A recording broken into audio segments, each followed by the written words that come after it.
디도서 1장 15절과 16절입니다. 깨끗한 자들에게는 모든 것이 깨끗하나 더럽고 믿지 아니하는 자들에게는 아무것도 깨끗한 것이 없고 오직 그들의 마음과 양심이 더러운지라. 그들이 하나님을 시인하나 행위로는 부인하니 가증한 자요 복종하지 아니하는 자요 모든 선한 일을 버리는 자니라. 아멘.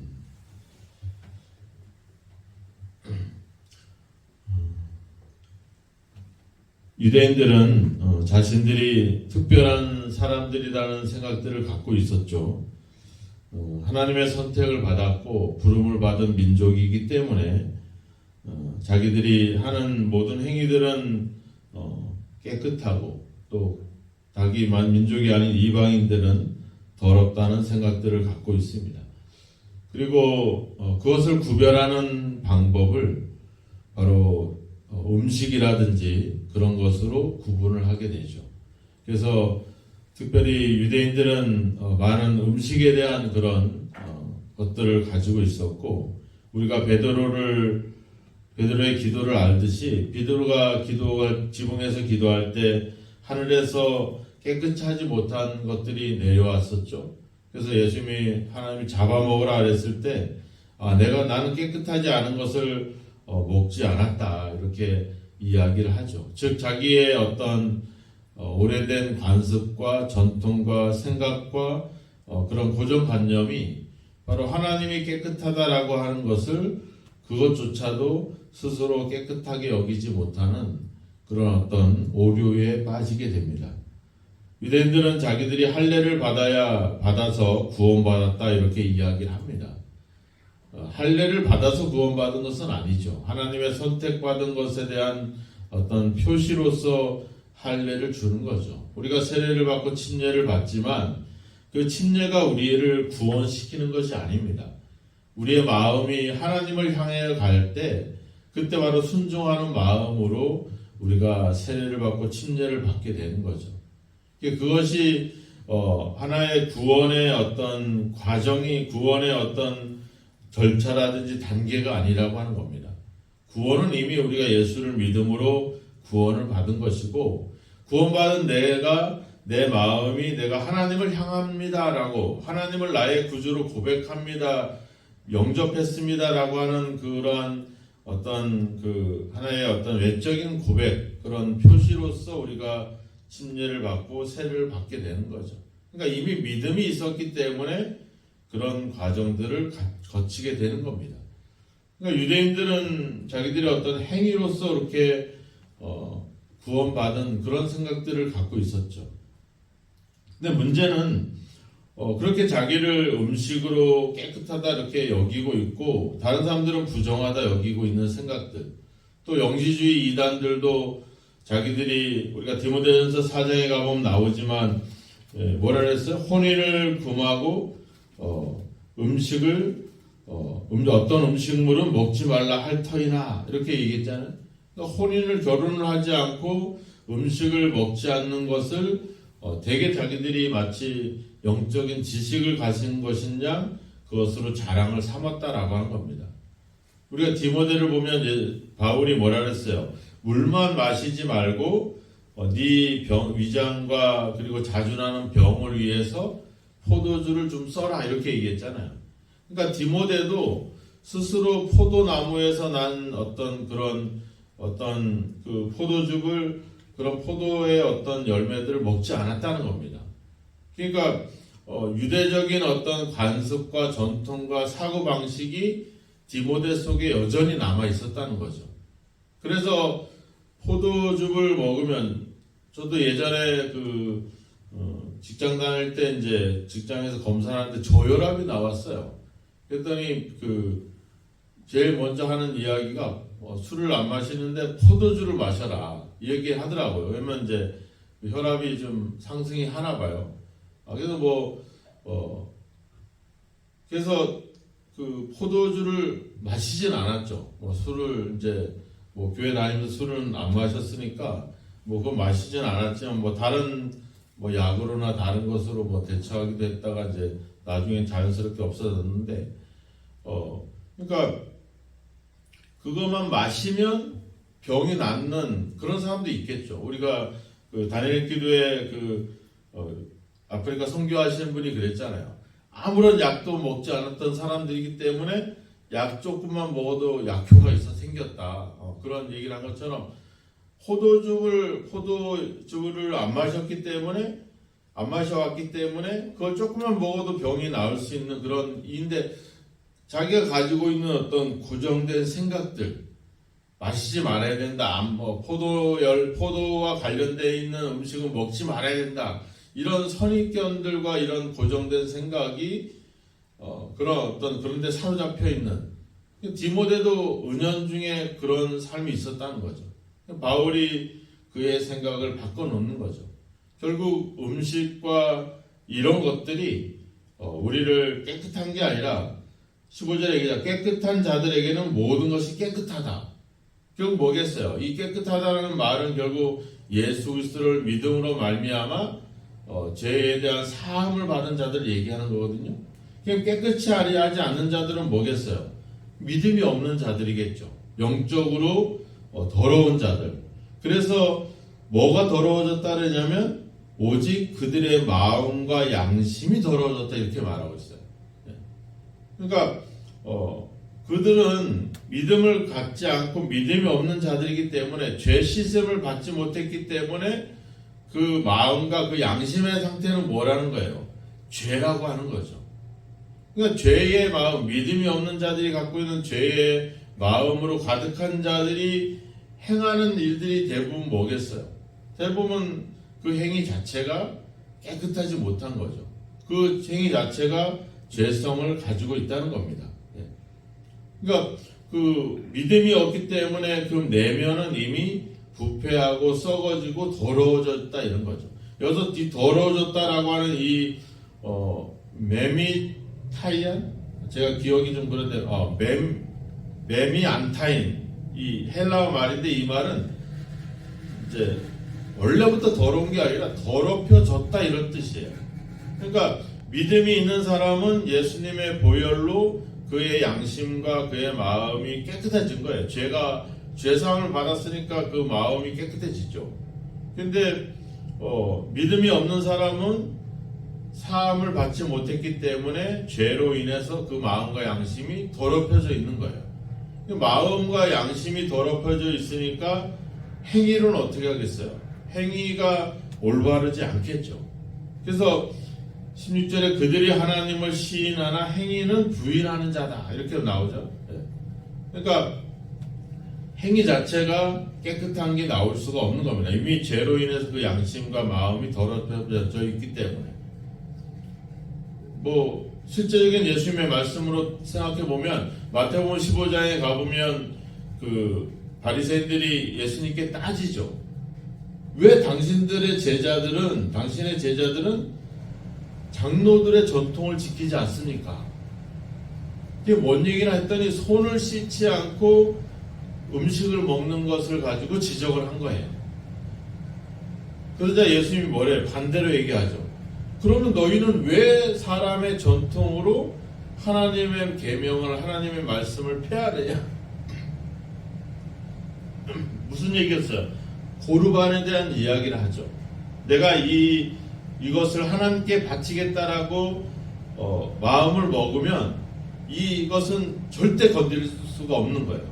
내 부모가 굶주리고 먹지 못해 죽어도 이건 내가 하나님께 드리기로 한 거기 때문에 이건 내가 부모한테 줄 수가 없는 거야. 이게 과연 하나님의 뜻이냐 하는 거죠. 그래서 예수님이 뭐라 그래요? 너희들은 입술로는 나를 경외하는데 마음은 아니다. 사람의 교훈으로 교훈을 삼아 헛되이 가르치니 나를 헛되게 경배하는도다 이렇게 얘기해요. 그래서 뭐래요? 사람이 입으로 들어가는 것이 사람을 더럽게 하는 것이 아니라 입에서 나오는 것이 사람을 더럽게 하는 것이다. 입에서 나오는 것은 마음에서 나오는 것이다. 그 마음이 각종 더러운 죄로 가득했는데 입으로 나오는 것이 깨끗할 수가 없다는 거죠. 예수님의 진정한 믿음으로 사함을 받은 사람은 그가 깨끗해졌으니까 나오는 것도 깨끗하겠죠. 그래서 마태복음 7장에서 얘기하잖아. 그들의 열매로 그들을 알 것이다. 마태복음 7장 16절에 그렇게 얘기하고 또 20절에 가보면 똑같이 그들의 열매로 그들을 알리라. 어떻게 가시나무에서 포도 열매를 엉겅퀴에서 무화과를 따겠느냐. 못된 나무가 아름다운 열매를 맺을 수 없고 좋은 나무가 좋은 열매를 맺는 거다. 그러니까 우리 마음이 믿음으로 말미암아 사함을 얻었으면 거기에 맞는 행위도 깨끗하게 나온다는 거죠. 반대로 생각해 보면 행위로 더러운 행위가 나온다는 건 뭐예요? 그 마음이 사함을 못 받았다는 거죠. 그 말은 결국엔 뭐겠어요? 예수님에 대한 믿음이 없다는 거죠. 이게 참 무서운 겁니다. 나는 예수를 믿는 것 같은데 내 행위는 믿는 자의 행위가 안 나와. 그러면 반대로 믿는 자의 행위가 안 나온다면 결국 내 마음은 어떤 상태인 거예요? 믿음이 없는 상태인 거죠. 바울은 지금 그 얘기를 하는 것입니다. 하나님을 시인하나 행위로는 부인하는 자니 가증한 자다. 가증하다는 말은 어제도 이야기했지만 뭐예요? 우상숭배하는 자들을 바라보는 하나님의 마음의 상태를 가증이다 이렇게 표현했잖아요. 그러니까 결국은 믿는 거 같지만 믿는 게 아닌 거죠. 그러니까 중요한 거는 뭐겠어요? 그래서 이야기하자면 결국에는 복종하지 아니하는 자요 선한 일을 버리는 자다. 결국은 경건의 모양은 있지만 경건의 능력을 부인한 자들. 디모데후서 3장에서 얘기했잖아요. 바로 그런 자들이다. 그런 자들이 바로 거짓 교사들이고 그런 자들을 너희들은 분별해야 된다. 그런 자들을 경계해야 된다.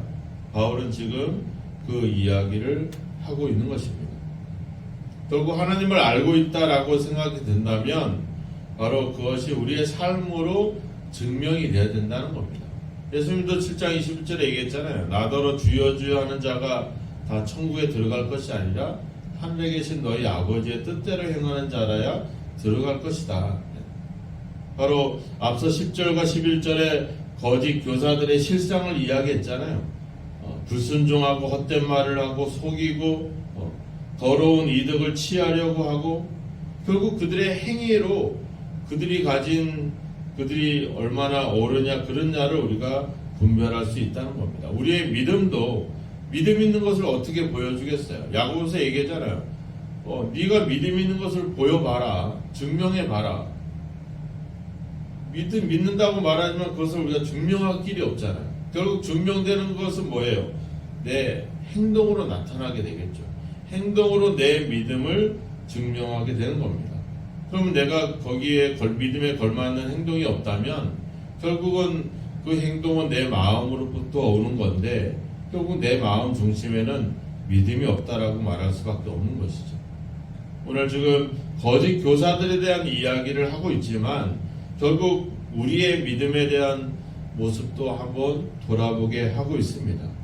우리가 과연 예수님을 믿는다라고 말하면서 또 마음으로 예수님을 영접했지만 그래서 내가 깨끗함을 받았으니까 당연히 내 삶도 거기에 맞는 어떤 깨끗함 그런 그리스도를 닮아가는 삶이 나와야 될 텐데 만약 그렇지 못하다면 과연 나한테 믿음이 있는 것이냐 진짜 내가 예수님을 영접한 것이냐 하는 우리의 모습을 한번 돌아볼 필요가 있습니다. 믿음에 걸맞는 삶을 살아야 합니다. 그래야지 우리의 믿음을 증명해 볼 수가 있는 것이죠. 우리의 행위로 구원받는 것은 아니지만 그 행위가 내 믿음을 증명해 주기 때문에 우리의 삶은 그 믿음에 맞는 삶을 나타내야 될 줄로 믿습니다. 하나님을 시인하나 이 말은 뭐겠어요? 하나님을 안다는 거죠. 알고 있다라고 고백하는 거죠. 어제도 이야기했지만 귀신들도 안 들었잖아요. 그죠? 귀신들도 예수님이 쫓아낼 때 당신은 하나님의 아들입니다. 군대 귀신을 쫓아낼 때도 난 당신의 하나님의 아들인 것을 아는데 왜 나와 무슨 상관이라고 나를 찾아왔냐고 떠나라고. 귀신들도 알잖아요. 그렇지만 뭐예요? 그것이 삶으로 나오진 않죠. 믿음이 없기 때문에. 우리가 하나님을 믿고 하나님을 시인하지만 행위로는 부인하는 우리의 삶의 열매가 없다면 우리의 믿음은 어떻게 보면 잘못된 것이다라고 볼 수밖에 없습니다. 우리가 다른 사람, 다른 그런 말씀을 가르치거나 다른 가르침에 대해서 우리가 말로서가 아니라 그들의 삶으로 그것이 나타나는지를 한번 늘 돌아봐야 될 것이고, 또 우리도 우리의 믿음에 맞는 삶의 열매들, 삶의 행위들이 따르고 있는지 우리 자신들을 한번 돌아볼 필요가 있습니다. 앞서 하나님이 이야기했잖아요. 디모데전서에서 4장 4절에서 하나님이 지으신 모든 것이 다 선함에 감사함으로 받으면 버릴 것이 없다. 그래서 모든 것이 하나님의 말씀과 기도로 거룩해진다, 이렇게 나와 있잖아요. 그 말은 뭐예요? 우리가 하는 게 아니라 바로 믿음으로 깨끗해진다는 거죠. 믿음으로 거룩해진다는 겁니다. 그렇다면 그 믿음은 결국 우리의 삶을, 우리의 행동으로 나타나게 되는데, 우리의 행동이 그런 것에 맞지 않는 행동을 한다면 결국은 우리는 하나님 말씀과 기도가, 그 믿음이 우리 가운데 거하지 않는다라고 볼 수밖에 없는 겁니다. 그래서 오늘도 여러분들의 삶으로, 그냥 말로써 입으로가 아니라 여러분들의 삶으로 여러분들의 믿음을 나타내기를 주의 이름으로 축원합니다. 여러분들의 믿음에 걸맞는 어떤 믿음의 열매를 거두시는 귀한 또 그런 하루가 되시기를 주님의 이름으로 축원합니다. 기도하겠습니다. 하나님, 우리가 입으로 하나님을 시인하지만 행위로 부인하는 자들이 되지 않기를 원합니다. 하나님, 예수 그리스도를 영접하고 믿음을 갖고 은혜를 받았지만 여전히 내 안에 남아있는 오래된 습관들과 고정관념과 아버지 형식화된 신앙과 종교적인 아버지 관습을 떨쳐버리게 하시고, 이제 아버지 그리스도를 영접한 자로서 그리스도의 삶이, 그리스도의 모습이, 그리스도의 마음이 아버지 우리의 삶에 아버지 열매로 나타날 수 있도록 우리를 인도하시고 우리를 붙잡아 주시기를 원하고 소망합니다. 성령이여, 오늘도 우리의 삶에 역사해 주셔서 매 순간순간 우리로 하여금 하나님 말씀을 기억나게 하시고 또 하나님의 뜻을 분별하게 하셔서 하나님 우리의 삶이 아버지 믿는 자의 삶으로 아버지 주여 그 행위로, 그 행동으로 열매로 나타날 수 있도록 우리의 삶을 붙잡아 주시고 인도해 주시기를 간절히 원하고 소망합니다. 우리 아버지 주여, 세상에서 들려오는 이야기, 많은 사람들의 교훈에 우리가 주님 아버지 분별력을 갖게 하셔서 말로서가 아니라 그들의 행위를 보게 하시고 그들의 열매를 가지고 우리가 분별할 수 있는 지혜를 주셔서 어떤 일에도 현혹당하지 않고 넘어지지 않고 올바른 믿음 위에 우리의 삶을 바로 세워갈 수 있도록 우리를 인도하시고 성령으로 우리를 붙잡아 주시옵소서. 하나님 아버지여, 이 시대의 아버지 흐름 속에서 아버지 주여 바쁜 생활 속에서 우리가 눈에 보이고 들려지는 일에 우리가 많이 주여 아버지 주여 판단력을 흐릴 때가 있습니다. 우리로 하여금 아버지 쉽게 또 아버지 주님 편하게 생각하지 않게 하시고 들려지는 대로 들어지지 않게 하시고 잘 분별하고 잘 생각해서 올바른 것들을 바르게 따를 수 있는 믿음이 있도록 주여 인도하소서. 우리를 깨끗하게 하셨사오니 우리의 마음과 양심도 깨끗해진 줄로 믿습니다. 이제 아버지 우리의 삶도 깨끗하고 거룩하게 구별하여 하나님께 온전히 기쁨으로 드릴 수 있도록 오늘도 우리를 인도하시고 함께하여 주옵소서. 예수님의 이름으로 기도하옵나이다. 아멘.